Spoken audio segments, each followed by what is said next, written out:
you gonna sing? Give me a minute, Sam.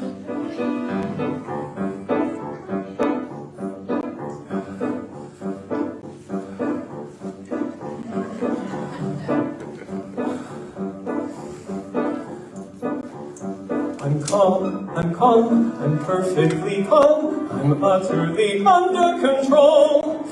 I haven't to worry where others would scurry, I stroll. I'm calm, I'm cool, a shivering fool, something I never become. When thunder is rumbling and people are crumbling, I hum.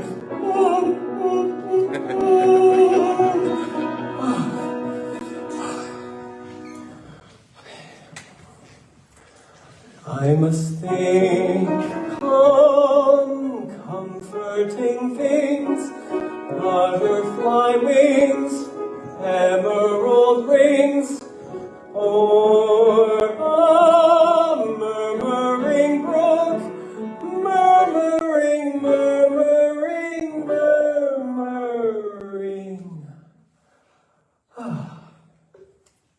Look, I'm calm, I haven't a qualm, I'm totally under control. Let nothing confuse me or fence me. Excuse me, I'm calm. Oh, so calm. Oh, so... This is the last song, right, Sam? No, we're just getting started. What?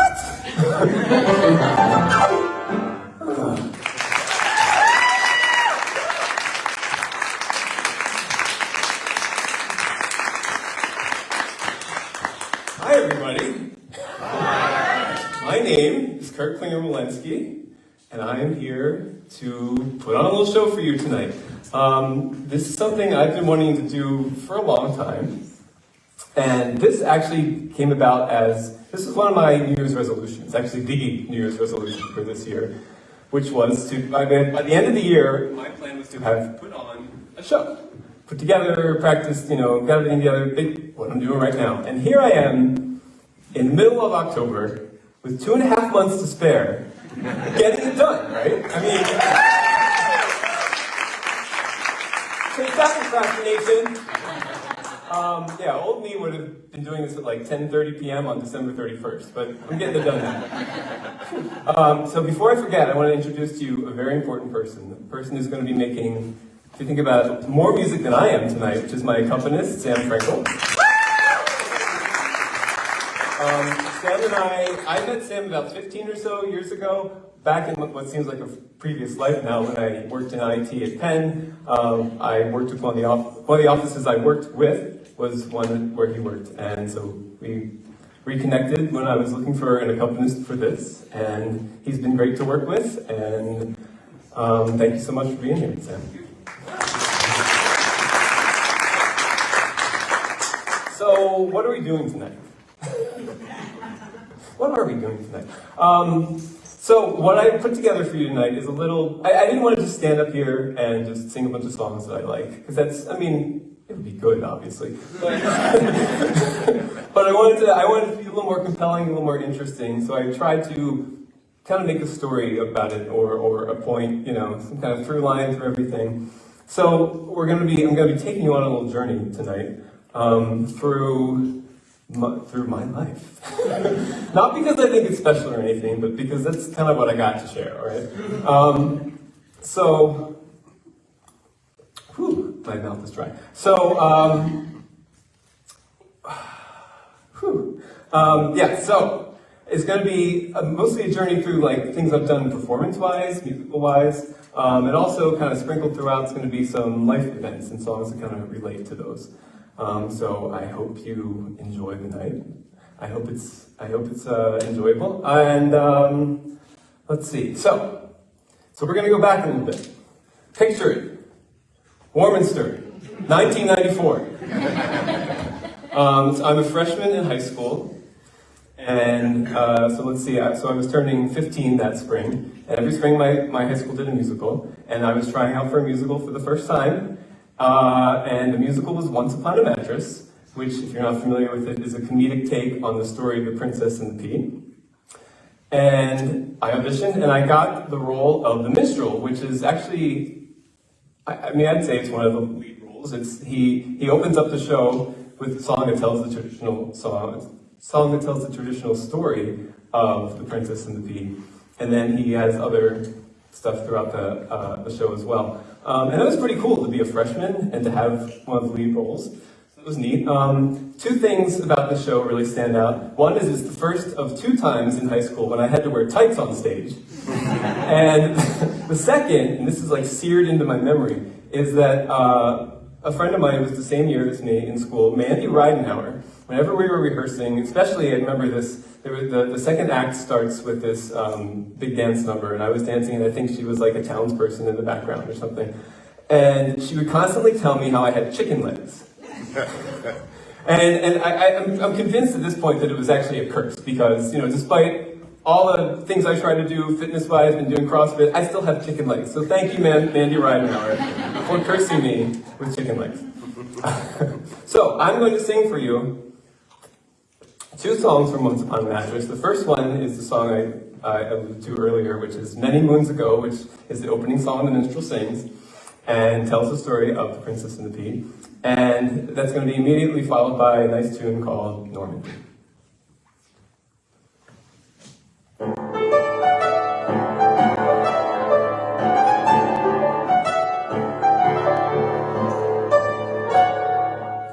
Many moons ago, in a far-off place, lived a handsome prince with a gloomy face, for he did not have a bride. For he sighed, alas, and he pined, alas, but alas, the prince couldn't find a lass who would suit his mother's pride. For a princess is a delicate thing, delicate and dainty as a dragonfly's wing. You can recognize a lady by her elegant hair. But a genuine princess is exceedingly rare.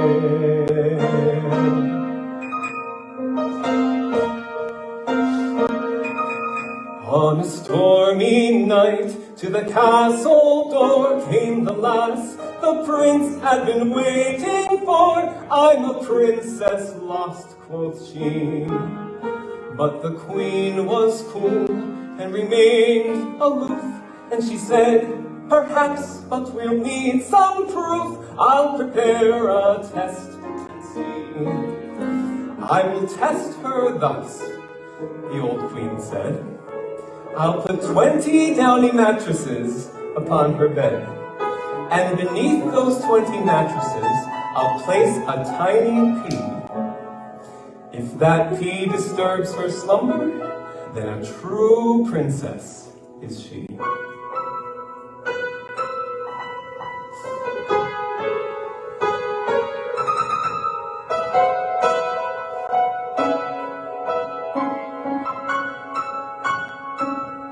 Now the bed was soft and extremely tall, but the dainty lass didn't sleep at all, and she told them so next day.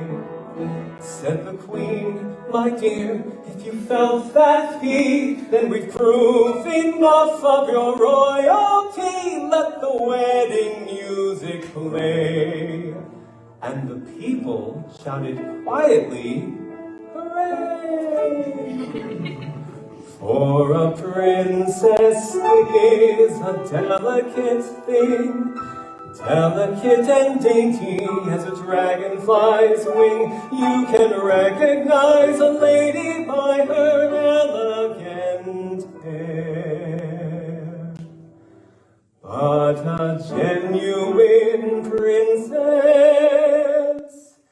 is exceedingly rare.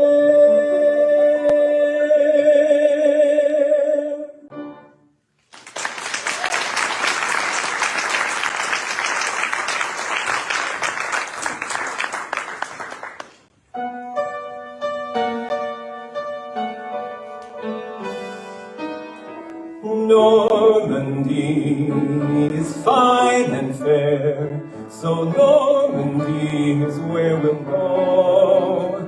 I can show you a beach where the peach blossom blows, and I know how to reach a man who knows a cozy inn, a friendly place with rows of windows facing the sea. This time of year, the air I hear is rare and clear and warm in Normandy. I know a meadow covered with mustard flowers, golden as the sun, where a wondrous thing can happen when an April day is gone. There's a moment after the sunset when the sky is suddenly green, and the world stands hushed and waiting for the first white stars to convene. When you see that emerald sky, you'll know the reason why. There's not another place I'd rather be. Keep your Eldorado, and to hell with Burgundy. Come fly with me, come try those wings, come swift, for we have things to do. I can show you a beach where the peach blossom blows, and I know how to reach a man who knows a cozy inn, a friendly place with rows of windows facing the sea. This time of year, the air I hear is rare and clear and warm in Normandy.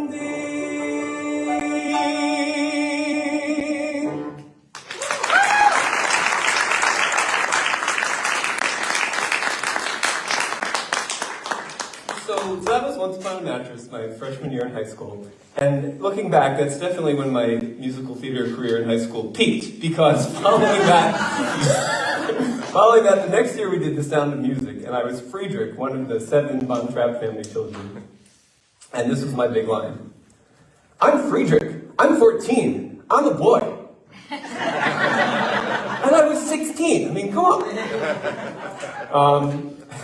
And then the year after that, and the 2 years that followed that, we did these really obscure things. I think we were trying to save money or something. My junior year the show we did was called Dracula the Musical. And seriously, there was a question mark at the end of that one. With really bizarre music. And then my senior year, we did a show called Sing On, which was apparently a sequel to a play called Play On, which my high school had done 4 years prior, so when there was an entirely different group of people there. Another strange song, I think another strange show, all the songs were like Stephen Foster songs for some reason, like, I dream of Jeannie with the light. Anyway, I don't know. It didn't make a whole lot of sense. So, as I said, Once Upon a Mattress was like a lot of fun. So that was high school. So I'm going to talk about college for a little bit, and I'm also going to talk a little bit about regret. Because, everybody has regrets, right? But I feel like my regrets are all kind of concentrated in and around college. So, first of all, I really wanted to go into music or singing or musical theater, something like that. I wanted to study that in college. But I basically chickened out and decided I wasn't competitive enough, I wasn't aggressive enough, I just didn't want to risk trying to survive that way, I guess. So I ended up studying computer science, which I also loved, not quite as much as music, but, so that was kind of, and looking back at what I'm doing now, these days, I kind of wish, I had actually gone to school for music. So that's regret number 1, okay? Regret number 2 is that I went to Penn for computer science, and it was,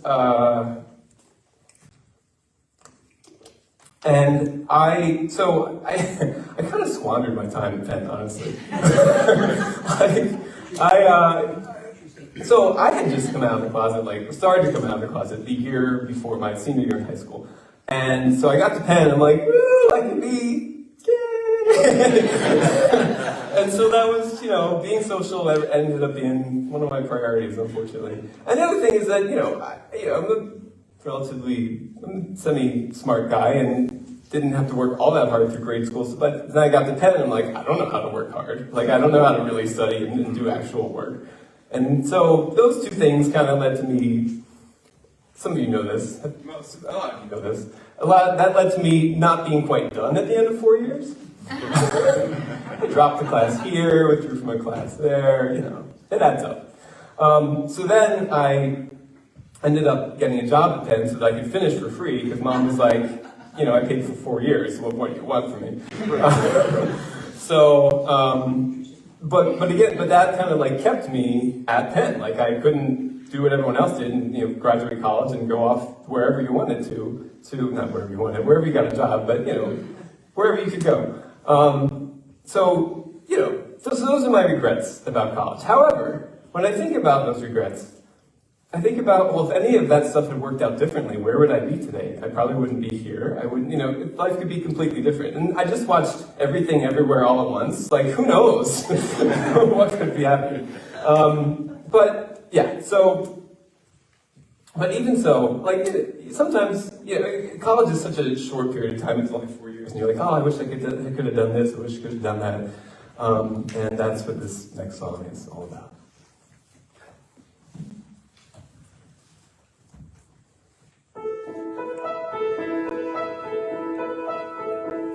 Wish I could go back to college. Life was so simple back then. What would I give to go back and live in a dorm with a meal plan again?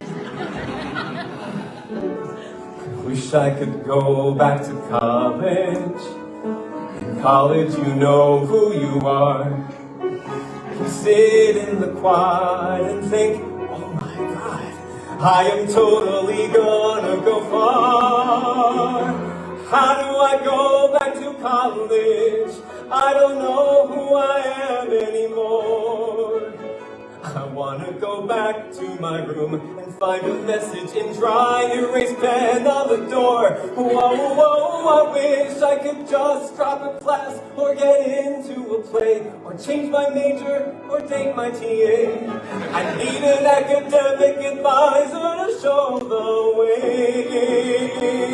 I could be sitting in a computer lab 4 a.m. before the final paper is due, cursing the world cause I didn't start sooner, and seeing the rest of the class there too.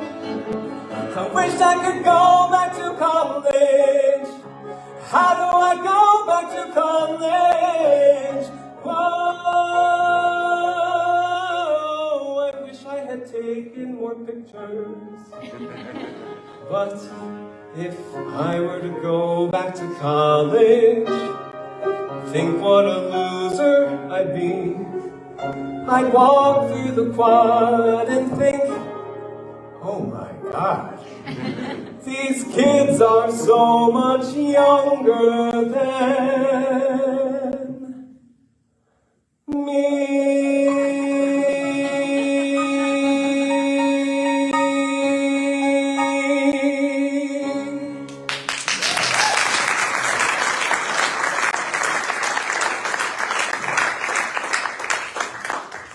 So, also in college was when I went through my first big breakup, which sucked, as they often do.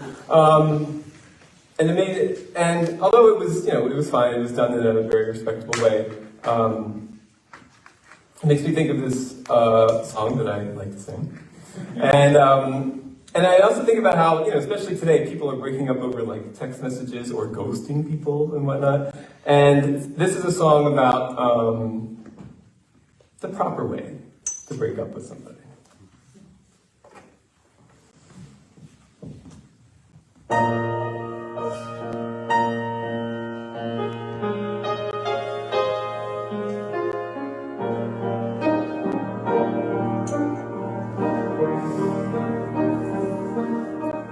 Don't write a letter when you want to leave. Don't call me at 3 a.m. from a friend's apartment. I'd like to choose how I hear the news.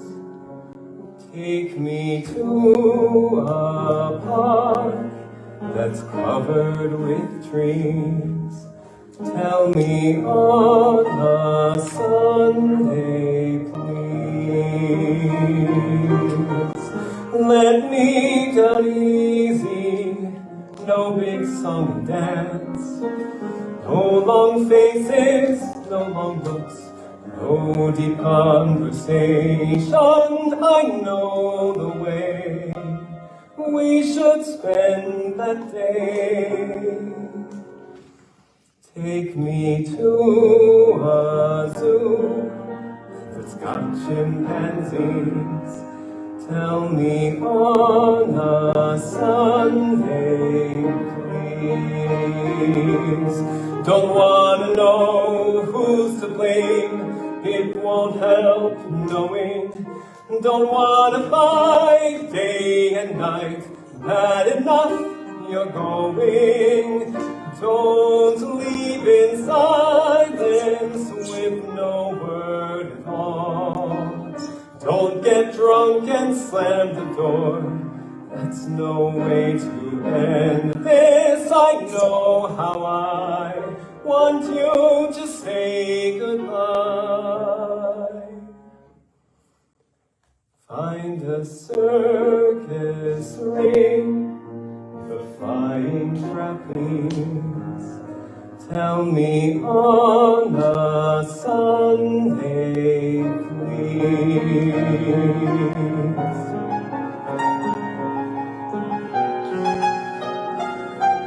I don't wanna fight day and night, bad enough you're going. Don't leave in silence with no word at all. Don't get drunk and slam the door. That's no way to end this. I know how I want you to say goodbye. Don't run off in the pouring rain. Don't call me as they call your plane. Take the hurt out of all the pain. Take me to a park that's covered with trees.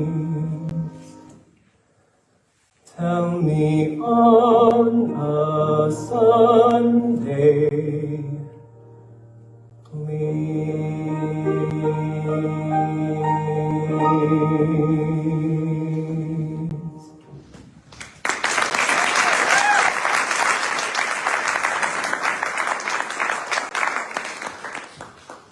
So in college, I joined the Glee Club. I don't know why. It was like, I felt like it was like the official, because the guy who directed it worked for the university. I felt it was like the official group of Penn and everything, and so I just tried it. I mean, Penn, like a lot of colleges, had a lot of a cappella groups, and I could have been in, I had a lot to choose from. But I ended up at the Glee Club, which really wasn't my thing, it turns out. Because they tried, I don't know, I kind of wanted to just show up and sing and, socialize a little bit, but they kind of tried to be a little too much of a frat, honestly, like with initiation and all this kind of stuff. So it wasn't really my thing. And so after a year and a half, I kind of ditched Glee Club. But a few friends of mine from high school and I, we got together and we formed this little a cappella quartet called Fourscore. We were around we sang from like 2001 to 2006. And so we like impromptu sang at Suburban Station one day. It was kind of fun. And a bunch of one of our members had gone to University of Delaware, so we sang at a Deltones concert. We were like the guest group or something. So that was a lot of fun. And it was a lot of fun because it was with some of my closest friends from high school.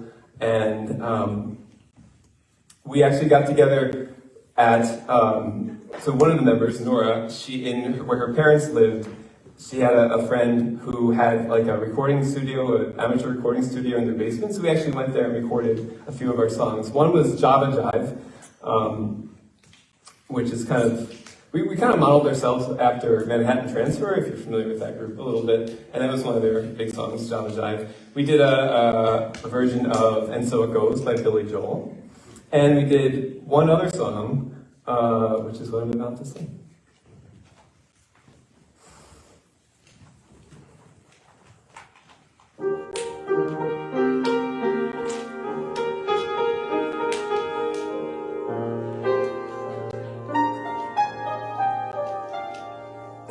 When all the world is a hopeless jumble, and the raindrops tumble all around, heaven opens a magic lane. When all the clouds darken up the skyway, there's a rainbow highway to be found, leading from your window pane to a place behind the sun, just a step beyond the rain.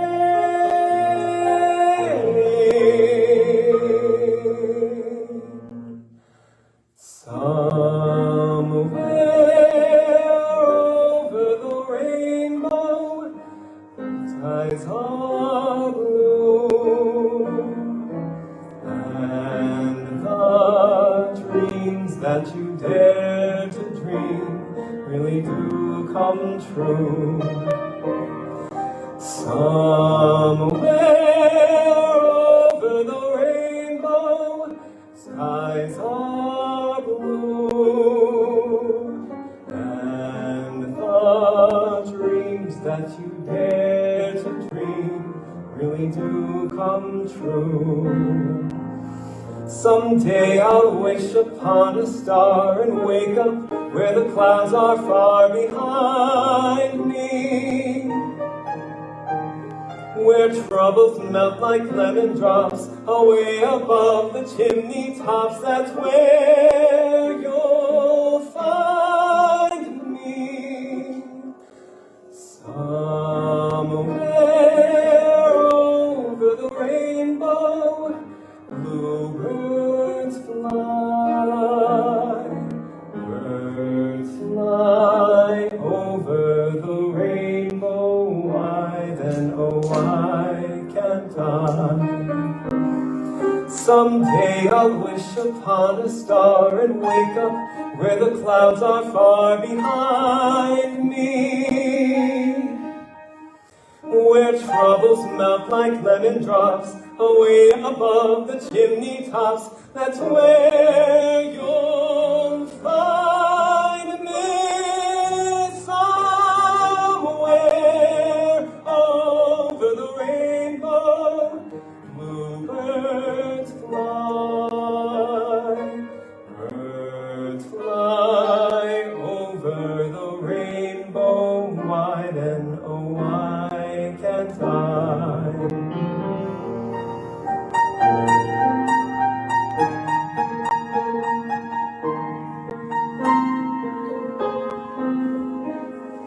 If happy little bluebirds fly beyond the rainbow, why, oh, why can't I?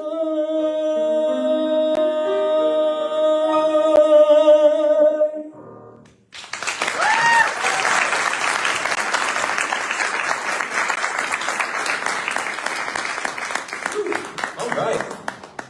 So, let's fast forward a little bit.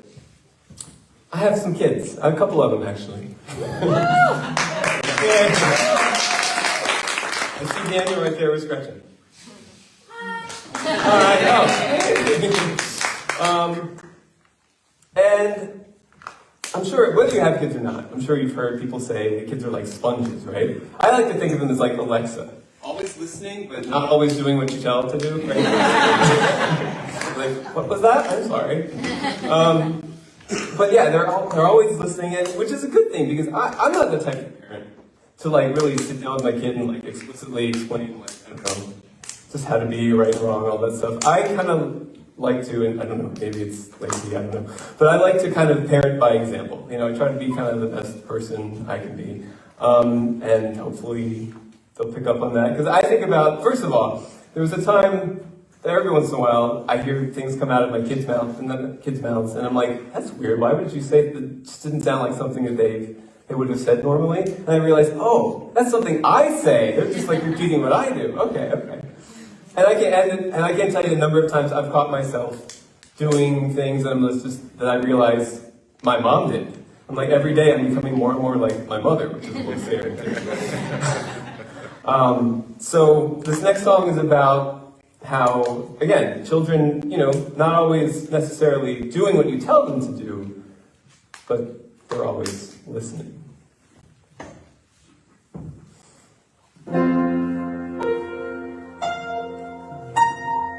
How do you say to your child in the night, nothing's all black, but then nothing's all white? How do you say it will all be alright when you know that it might not be true? What do you do?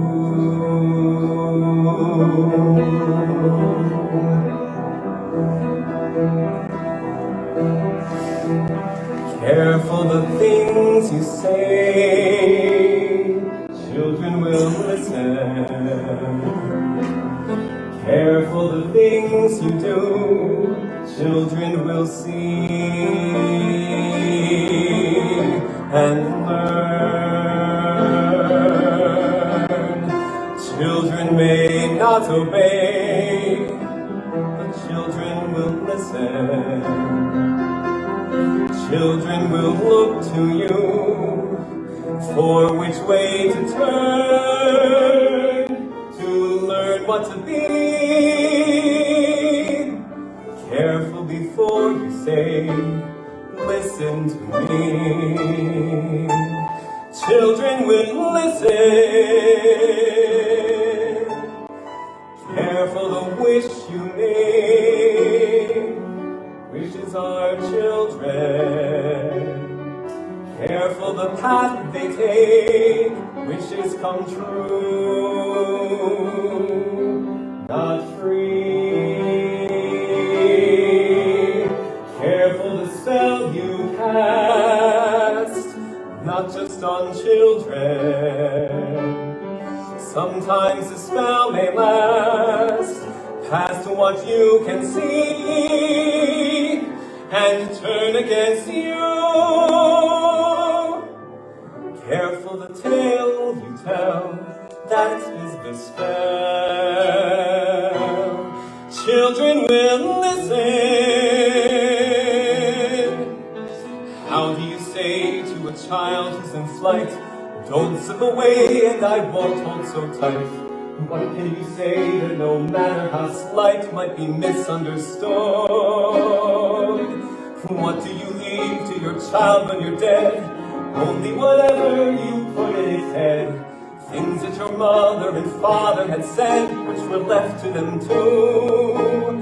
Careful what you say. Children will listen.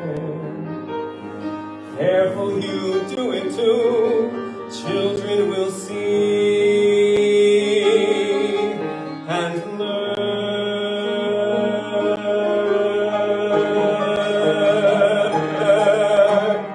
Guide them but step away.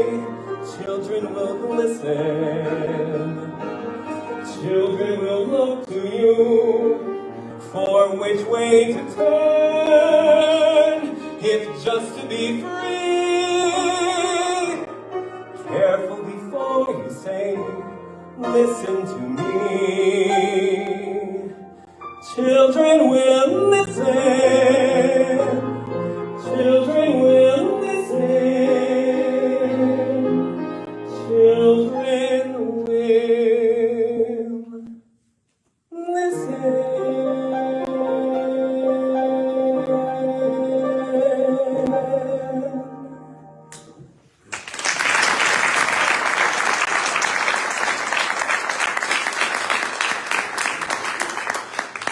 On to my second water bottle, okay.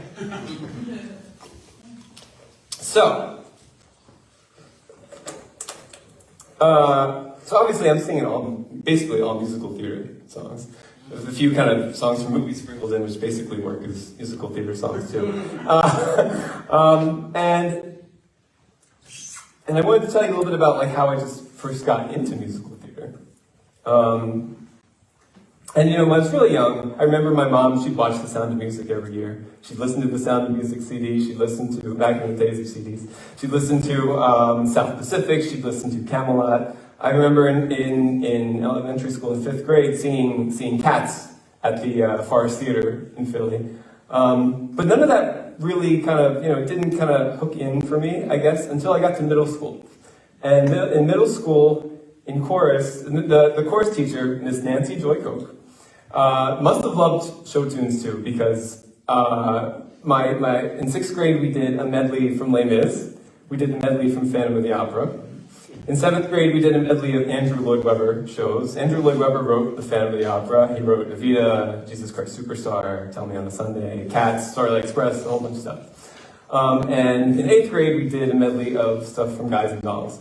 So I basically credit Miss Koch with introducing me to, really getting me into musical theater. And especially, and to this day, I still think two of my favorite shows are Phantom of the Opera and Les Mis.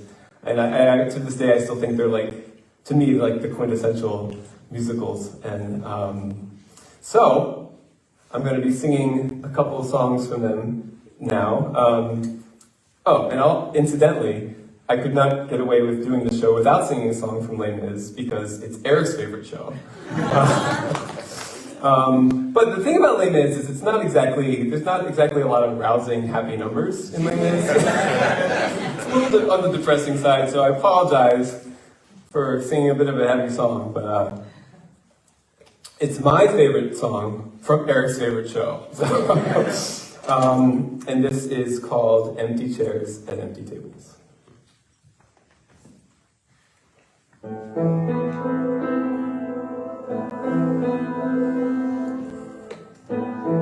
There's a grief that can't be spoken. There's a pain goes on and on. Empty chairs at empty tables. Now my friends are dead and gone. Here they talk of revolution. Here it was they lit the flame. Here they sang about tomorrow, and tomorrow never came. From the table in the corner, they could see a world reborn. And they rose with voices ringing, and I can hear them now, the very words that they had sung became their last communion on the lonely barricade at dawn. Oh, my friends, forgive me that I live and you are gone. There's a grief that can't be spoken. There's a pain goes on and on. Phantom faces at the windows, phantom shadows on the floor, empty chairs and empty tables where my friends will meet no more. Oh, my friends, don't ask me what your sacrifice was for. Empty chairs and empty tables where my friends will sing no more.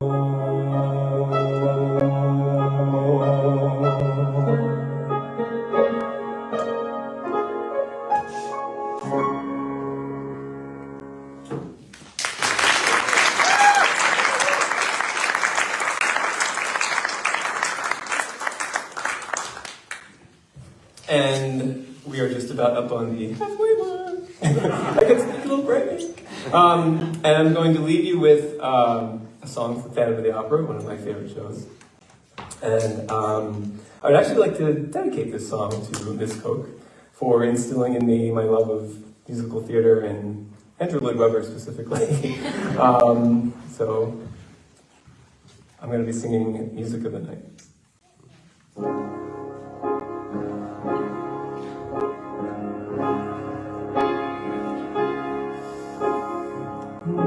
Nighttime sharpens, heightens each sensation. Darkness stirs and wakes imagination. Silently the senses abandon their defenses.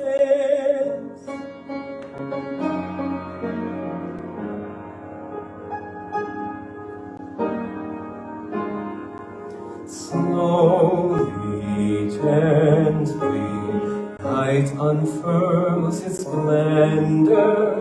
Grasp it, sense it, tremulous and tender. Turn your face away from the garish light of day. Turn your thoughts away from cold, unfeeling light. And listen to the music of the night. Close your eyes and surrender to your darkest dreams. Purge your thoughts of the life you knew before. Close your eyes, let your spirit start to soar.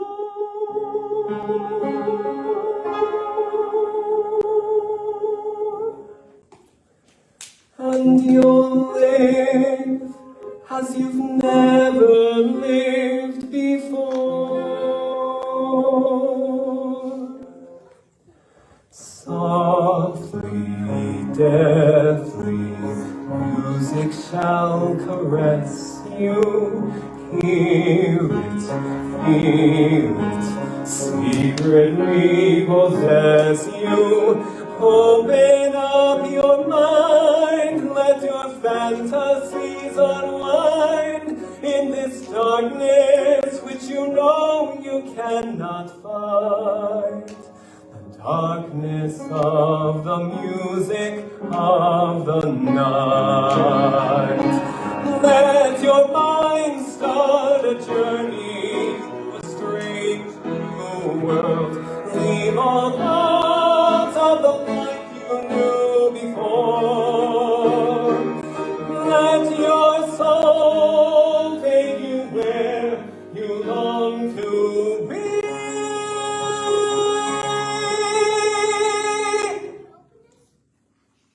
Only then can you belong to me. Floating, falling, sweet intoxication. Touch me, trust me, savor each sensation. Let the dream begin. Let your darker side give in to the power of the music that I write. The power of the music of the night.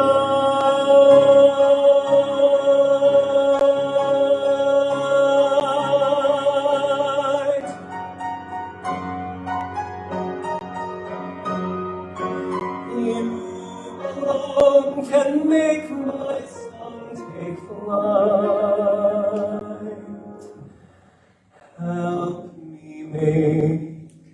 the music of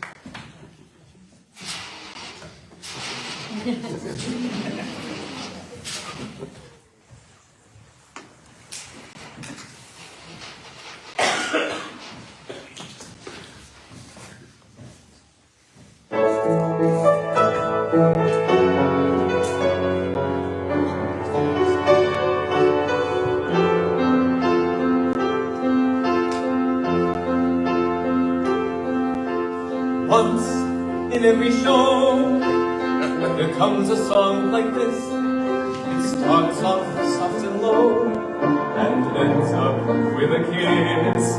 Oh, where is the song that goes like this? A sentimental song that casts a magic spell. You all will hum along, I'll overact like hell. Oh, this is the song that goes like this. Now we can go straight into the middle eight, a bridge that is too far for me.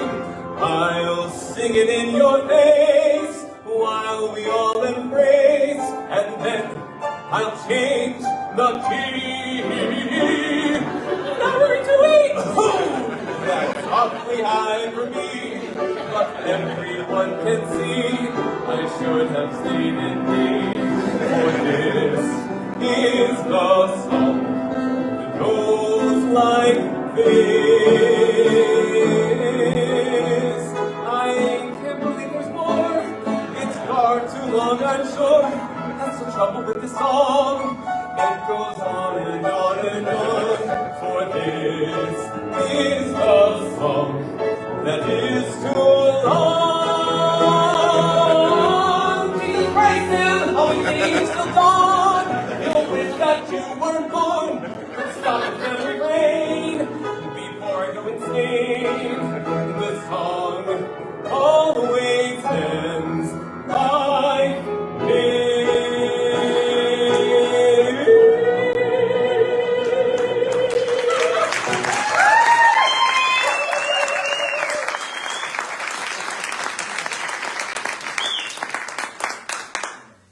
That was the song that goes like this from Spamalot, and not the only Monty Python song I'm doing so.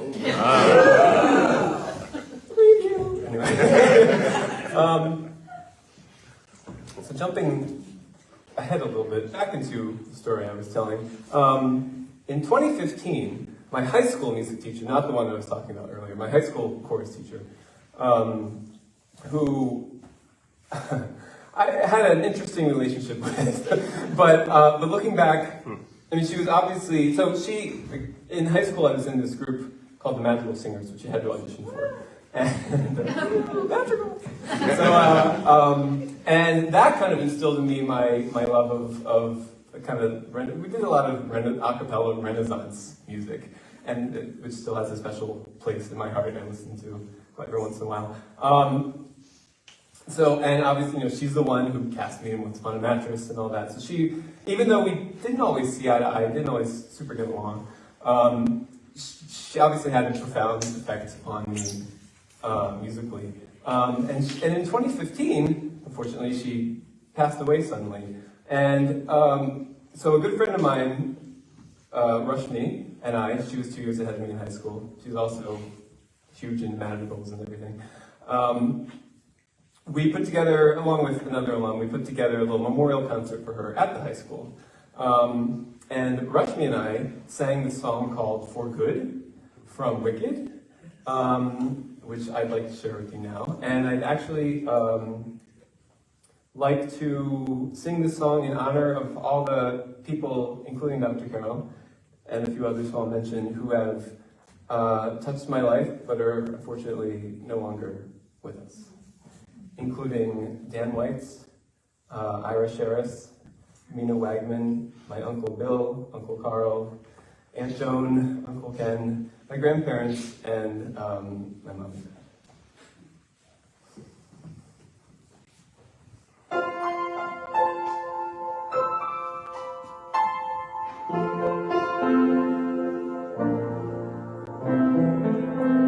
I've heard it said that people come into our lives for a reason, bringing something we must learn, and we are led to those who help us most to grow, if we let them, and we help them in return.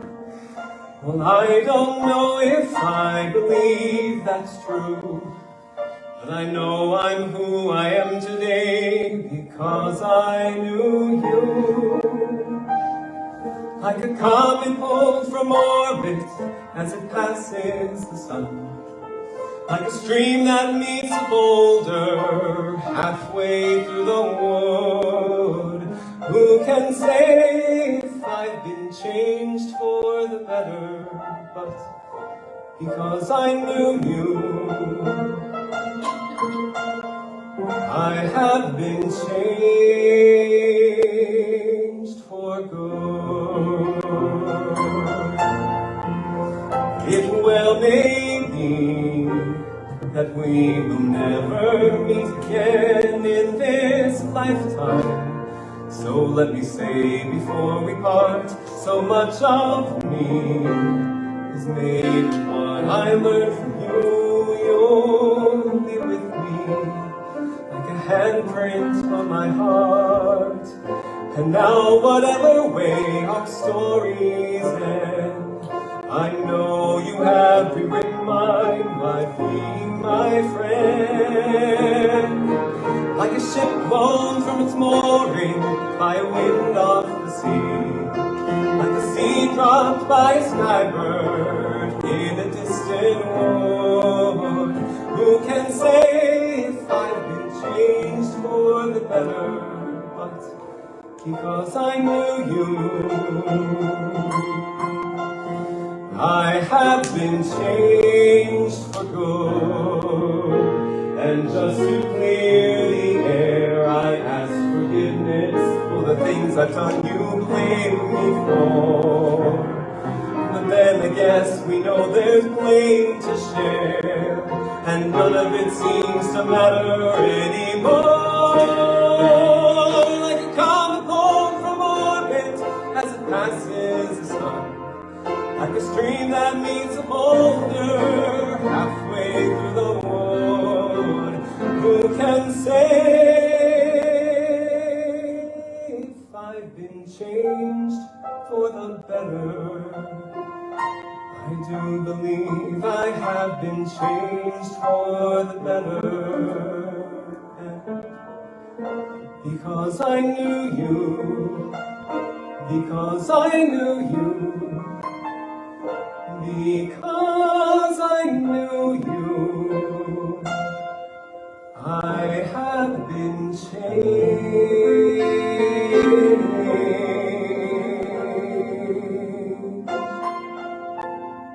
for good.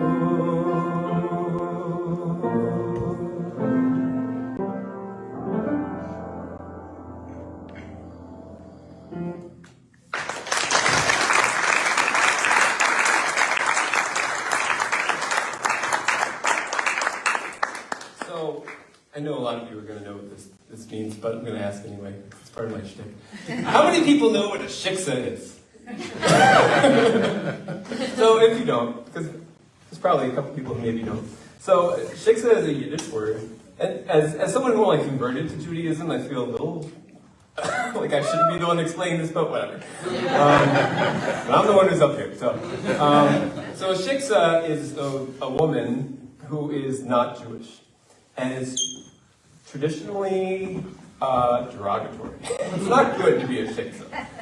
You know, you can maybe imagine this very traditional set of Jewish parents saying, "You can't marry this girl, she's a shiksa!" You know, that kind of thing.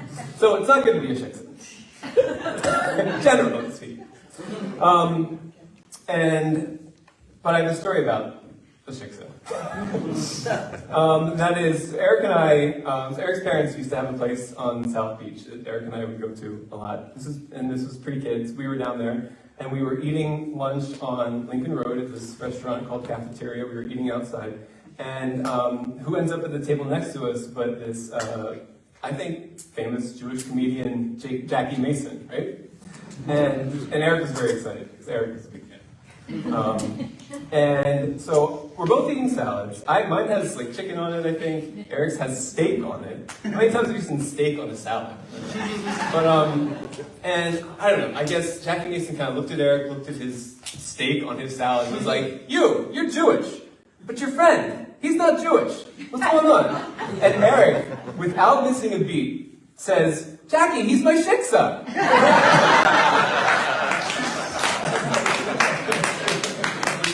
Awesome, I'm so proud of you. And so, okay, so you might be wondering, why is Kurt talking about shiksas? So, because the next song I'm going to sing for you is called Shiksa Goddess, and it's from a show called The Last 5 Years. I sang this song, I took a bunch of musical theater classes at Walnut Street Theater back in like 2015, and usually at the end of each class, at the end of, you know, the whole, not each class, but you know, the end of the term, whatever you want to call it, everyone would put on like a little showcase. You could invite family and friends, and everyone would perform. And so I sang this song, Shiksa Goddess. So it's from this musical called The Last 5 Years. And again, like I said, shiksa is usually a derogatory term, but in this song, it's not. In this song, the guy, Jamie, who's singing it, he feels like he's been fixed up with like every Jewish girl on the planet, and is kind of done with it, right? Kind of wants something a little different. So he sings this song because he met somebody who's not Jewish, and he's like, "Oh my God." So, here we go.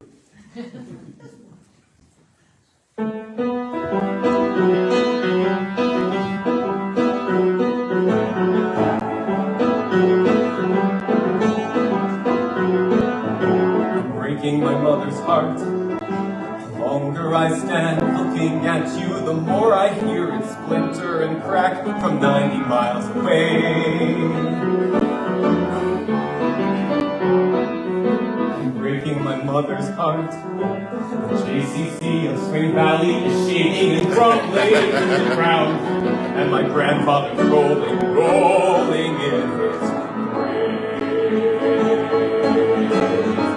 If you had a tattoo, that wouldn't matter. If you had a shaved head, that would be cool. If you came from Spain or Japan or the back of a van, just as long as you're not from Hebrew school, I'd say now I'm getting somewhere. I'm finally breaking through. I said, hey, Shiksa Goddess, I've been waiting for someone like you. I've been waiting through Danica Schwartz and Erica Weiss and the Handelman twins. I've been waiting through Heather Greenblatt, Annie Makis, Karen Vegas, and Lisa Katz, and Stacey Rose and Ellen Kaplan, Julie Silver, and Janie Stein. I've had Shabbos dinners on Friday nights with every Shapiro in Washington Heights, but the minute I first met you, I could barely catch my breath. I've been standing for days with the phone in my hand like an idiot scared to death. I've been wandering through the desert. I've been beaten, I've been hit. My people have suffered for thousands of years, and I don't give a shit. If you had a first home, that wouldn't matter. If you once were in jail or you once were a man. If your mother and your brother had relations with each other, and your father was connected to the Gotti clan, I'd say, well, nobody's perfect. It's tragic, but it's true. I said, hey, Shiksa Goddess, I've been waiting for someone like you. Breaking the circle, you changing the law.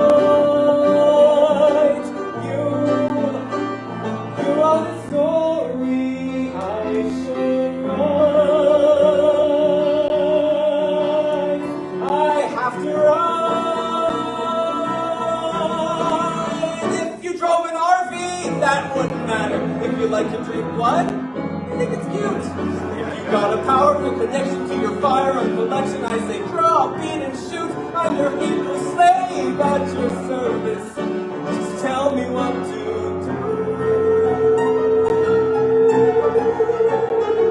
He said, hey, hey, hey, hey, I've been waiting for someone. I've been praying for someone. I think that I can get along with someone like you.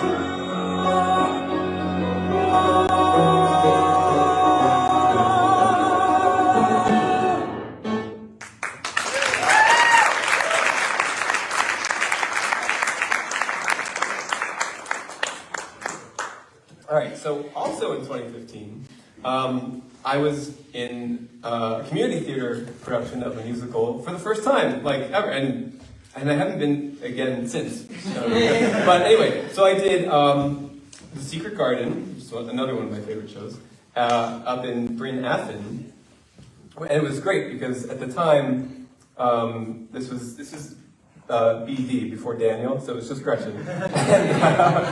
and it wasn't far from my mom, so I would take Gretchen up, drop her off at my mom's, go to rehearsal in Bryn Athyn, go back to my mom's, pick up Gretchen, and go home. So I had like nice built-in babysitting, so that worked out really well. Anyway, so in The Secret Garden, I played this. It was a great role as a Dr. Craven, who plays kind of the main guy's brother, who's apparently created for just the musical. He's not in like the actual original story.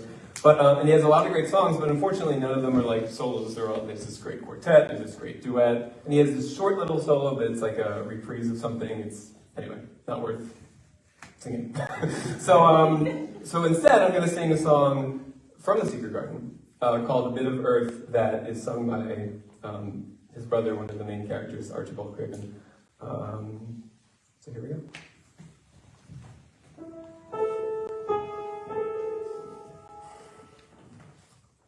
A bit of earth, she wants a little bit of earth. She'll plant some seeds.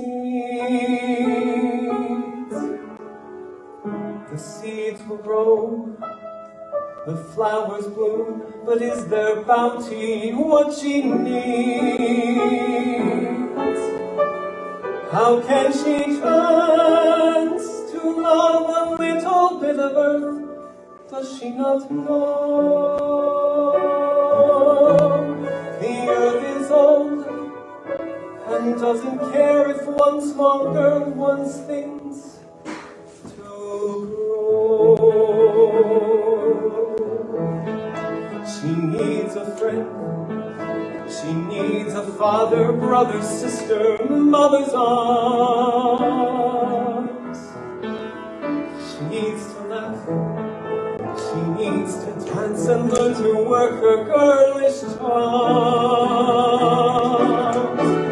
She needs a home, the only thing she really needs, I cannot give. Instead she asks a bit of earth to make it live. She should have a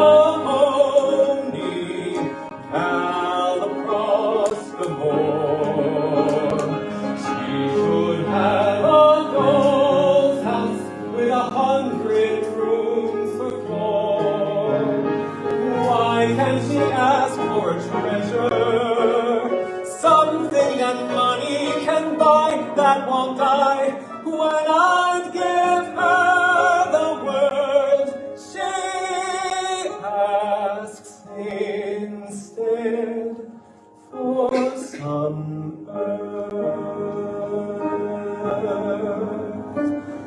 a bit of earth.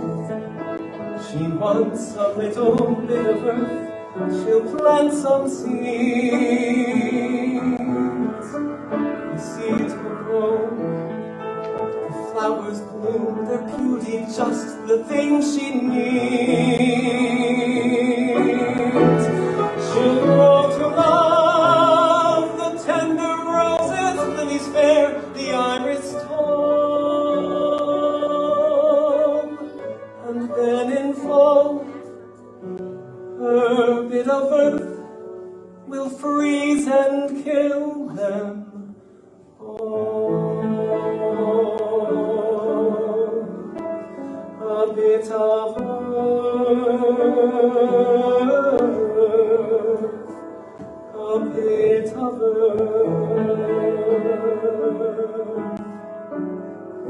a bit of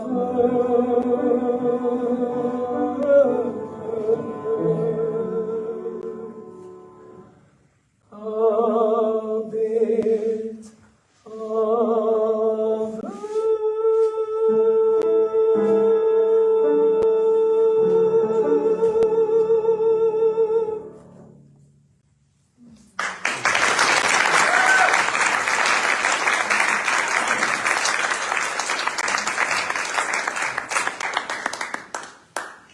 So then, moving ahead a couple of years, in 2017, my voice teacher, Heidi Hayes, who's here tonight and is awesome, by the way. She did a cabaret at the Darlington Arts Center down in or around Glen Mills area. I forget exactly where it is. And she, or they, I don't know if she or they, people organizing it, asked me to kind of open for her. I was like, oh, that's cool, I'll do that. And I sang this fun song called Tonight at 8.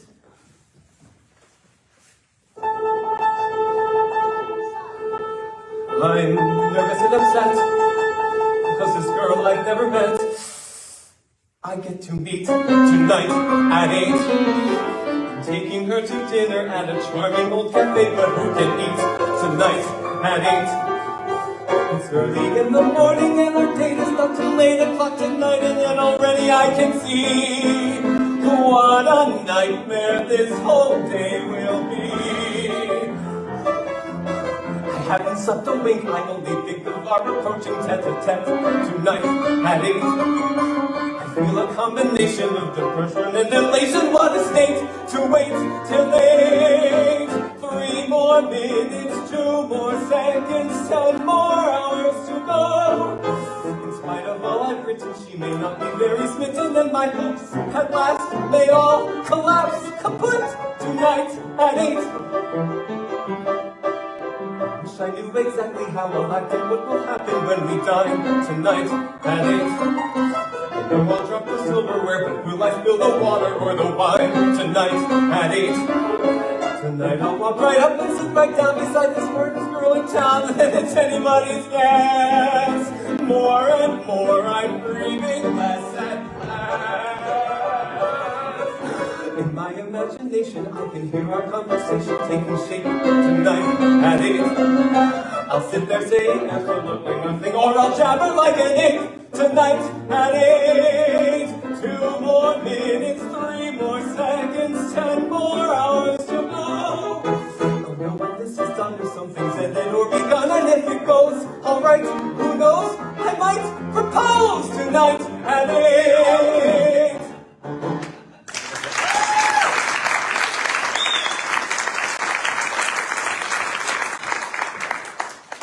So one of the coolest things I ever did, singing-wise, is I got to sing a couple, almost 2 years ago, in November and December, I got to sing backup for Sarah Brightman.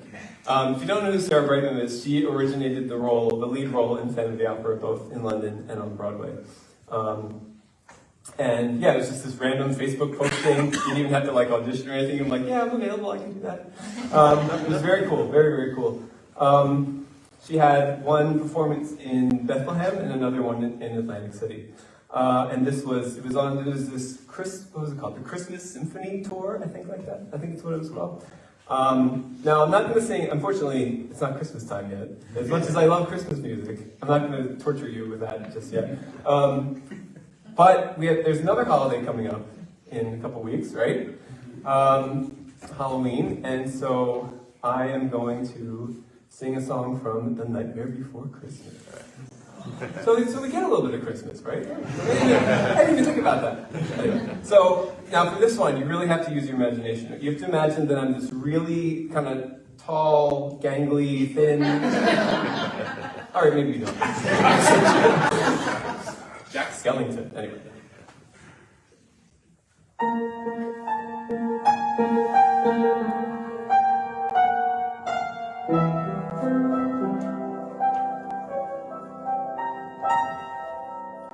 There are few who deny at what I do. I am the best, for my talents are renowned far and wide. When it comes to prizes on a moonlit night. I excel without ever even trying. With the slightest little effort of my ghost-like charms, I have seen grown men give out a shriek. With the wave of my hand and a well-placed moan, I have swept the very bravest off their feet. But year after year, it's the same routine, and I grow so weary of the sound of screams, and I, Jack, the Pumpkin King, have grown so tired of the same old thing. Oh, somewhere deep inside of these bones, an emptiness began to grow. There's something out there far from my home, a longing that I've never known. I'm a master of fright and a demon of light, and I'll scare you right out of your pants. To a guy in Kentucky, I am Mr. Unlucky, and I'm known throughout England and France. And since I am dead, I can take off my head to recite Shakespearean quotations. No animal, no man can scream like I can with the fury of my recitations. But who here would ever understand that the Pumpkin King with the skeleton grin would tire of his crown if they only understood? He'd give it all up if he only could. Oh, there's an empty place in my bones that calls out for something unknown. The fame and praise come year after year, does nothing for these empty tears.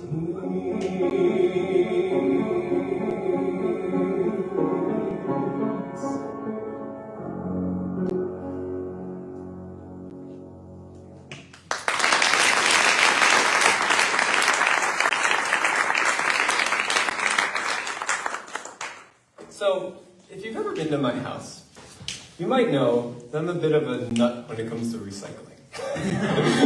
Like, I rinse out everything thoroughly, let it dry first, before putting it in where the recycling goes in our kitchen, which of course moves into the recycling can in the garage, all that. I don't know why, I'm like obsessed with recycling.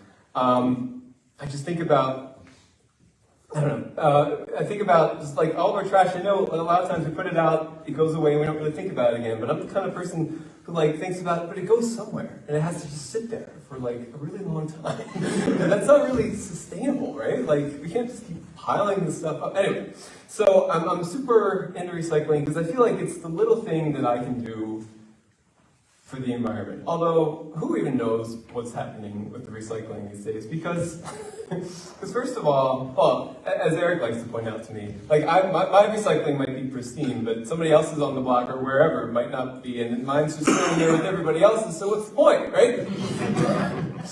And on top of that, I remember hearing, a couple of years ago, China apparently was, the big importer of all of our recycling, and they said, we don't want your crap anymore. And so I don't know, are we actually recycling anything anymore? Who knows, right? But it makes me feel like I'm actually doing something. It's something I can do that I feel like, kind of contributes to the environment in some way. I mean, you can donate money to organizations, and that's good, but you don't really know what that does. It just seems kind of intangible. This is something tangible I can do, and it makes me feel good. Why am I talking about recycling? Because, so the next song I'm going to sing for you it's a Disney song. Although the last song was technically a Disney song. Colors of the Wind from,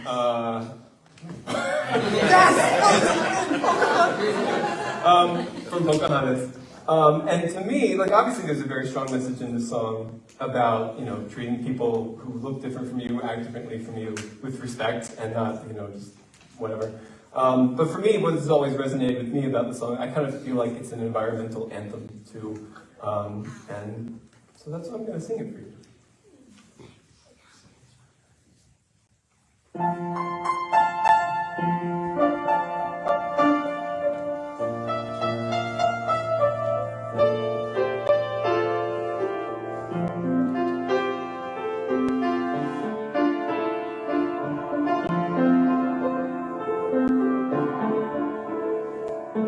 Think you own whatever land you land on. Earth is just a dead thing you can claim. But I know every rock and tree and creature has a life, has a spirit, has a name. You think the only people who are people are the people who look and think like you. But if you walk the footsteps of a stranger, you'll learn things you never knew. Have you ever heard the wolf cry to the blue corn moon? Or ask the grinning bobcat why he grins? Can you sing with all the voices of the mountain? Can you paint with all the colors of the wind? Can you paint with all the colors of the wind? Come run the hidden pine trails of the forest. Come taste the sun-sweet berries of the earth. Come roll in all the riches all around you. And for once, never wonder what they're worth. The rainstorm and the river are my brothers. The heron and the otter are my friends. And we are all connected to each other in a circle, in a hoop that never ends. Have you ever heard the wolf cry to the blue corn moon? Or ask the grinning bobcat why he grins? Can you sing with all the voices of the mountain? Can you paint with all the colors of the wind? Can you paint with all the colors of the wind? How high does the sycamore grow? If you put it down, and you'll never know. And you'll never hear the wolf cry to the blue corn moon. For whether we are white or copper skin, we need to sing with all the voices of the mountain. To paint with all the colors of the wind. You can own the earth and still all you'll own is earth until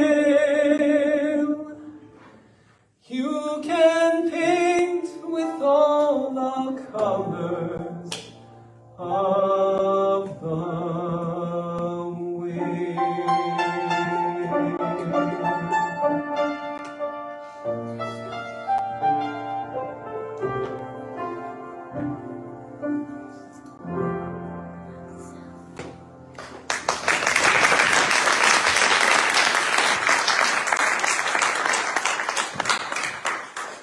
So, in addition to worrying about the environment, as I am obviously obsessed with recycling, there's a lot going on in the world today, right? Like, there's just a whole lot. It's a really heavy time.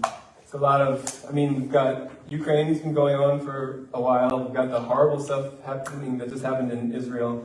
At home, we've got, like, really crazy polarization right now. Misinformation, disinformation. We've got the Mets. And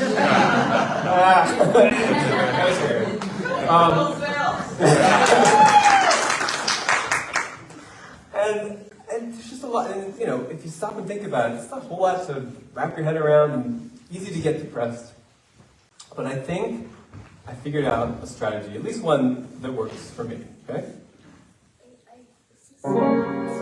Whenever life gets you down, and things seem hard or tough, and people are stupid, obnoxious, or rude, and you feel that you've had quite enough,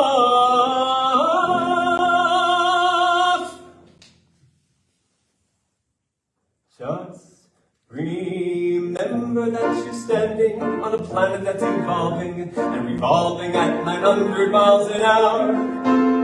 It's orbiting at 19 miles a second, so it's reckoned a sun that is the source of all our power. The sun and you and me and all the stars that we can see are moving at 1,000,000 miles a day in an outer spiral orbit 40,000 miles an hour in the galaxy we call the Milky Way.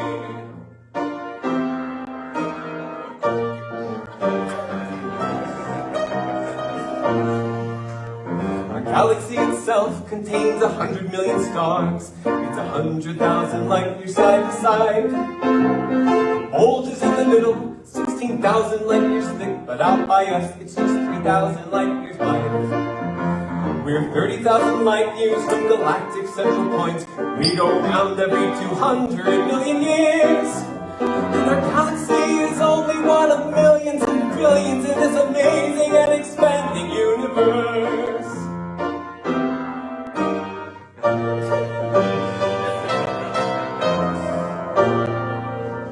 The universe itself keeps on expanding and expanding in all of the directions it can win. As fast as it can go, the speed of light, 12 billion miles a minute, and that's the fastest speed there is. So remember, when you're feeling very small and insecure, how amazingly unlikely is your birth. And pray that there's intelligent life somewhere out in space, cause there sure ain't any down here on Earth.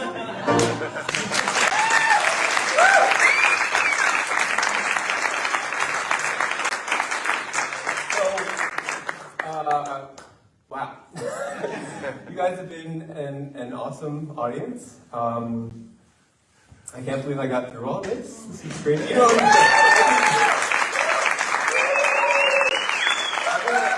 going to say this now that it's almost over, that for certainly all today, even late yesterday, the anxiety in me was like, oh my God. It was like I was miserable. And now I feel really good. So, so I think I might do this again sometime. What do you think?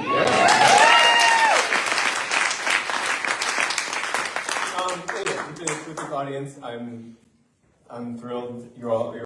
Thank you all for coming. This has been such a tremendous experience for me. I hope it's been for you too. Maybe not tremendous, but at least enjoyable. And I'm going to end with a funny little song, an Andrew Lloyd Webber song, but not a very well-known one. This is from a show called The Woman in White, which I don't know if it even was on Broadway. It's not on Broadway for very long. But it's a really fun song. And yeah, so I hope you all enjoyed tonight, and I will leave you with this. My little friends, you are all in this world that I trust. Now we must find a new home, and I see you're nonplussed. Now that we've won, and we have all the spoils, we must see that we don't miss the boat.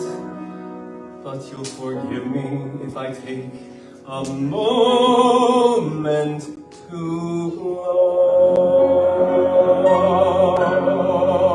float. You can get away with anything, it all comes down to style. You'll have a captive audience as long as you beguile. Yes, you can have your cake and eat it, the love of those whom you betray. But you can't get away with anything if you don't get away. I admit that I'm a criminal, obsessed with perfect crimes. But even one as good as I can bungle it sometimes. Yes, even one who is a genius can now and then get in a scrape. But no endeavor's a catastrophe as long as you escape. We'll pack our bags, my little friends, and leave the scene while we're all winners. And well before the story ends, as wealthy and repentant sinners, we all have got a spot of farce in us, but only some of us are larcenous, and fewer still divine the thrill in us that comes from being truly villainous.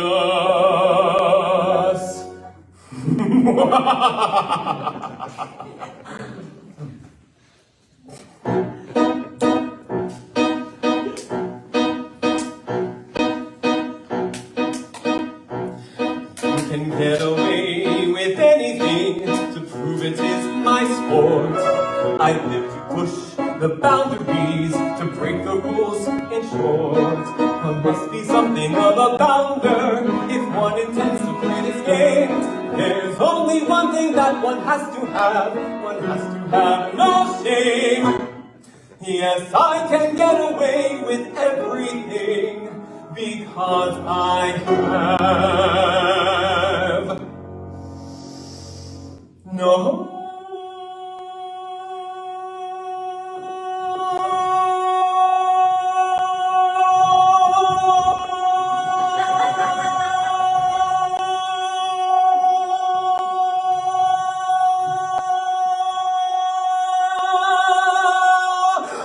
shame.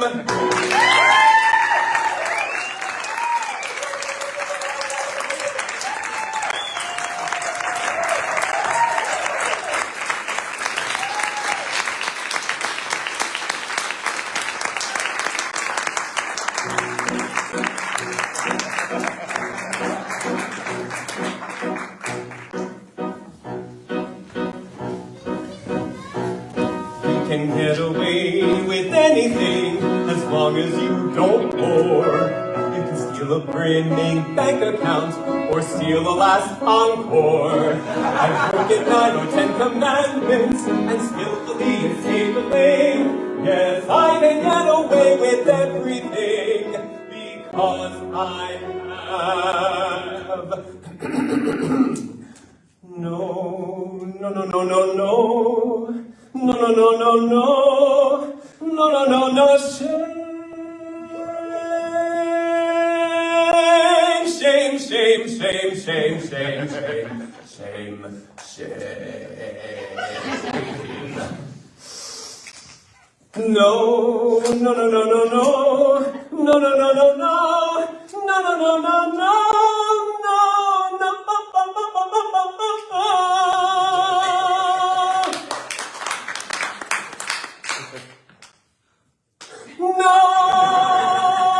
shame.